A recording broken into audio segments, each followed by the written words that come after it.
el capità Baraja, un València que ha millorat moltíssim en estos últims 10 minuts de partit.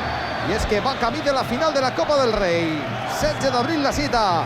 El València vol jugar davant del Getafe. Tira bona pilota recuperada. Es Villa dins l'àrea. Baraja en la frontal. Té xut, retalla el xut. ¡Gol, gol, gol, gol, gol, gol! ¡Pipo, pipo, pipo, pipo, pipo, pipo, pipo, pipo, pipo! ¡Golaç del Pipo! Ho havia intentat contra el Sevilla. Totes anaven per dalt. La nit és màgica en Mestalla. Ha arribat el golaç del capità, el Pipo Baraja. Avança el València. La final està més a prop. El gol de Rubén, la diana del Pipo, marca el València, camí de la final.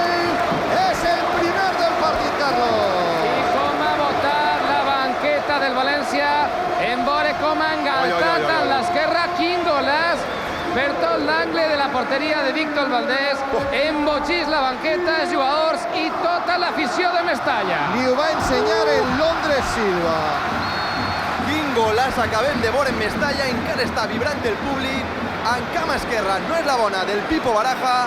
Encara no havia marcat en Copa. S'estrena, per tant, per fer este golaç davant del Barça, que ara sí està obligat a avançar metres, i el València ho pot aprofitar per a sentenciar definitivament l'eliminatòria.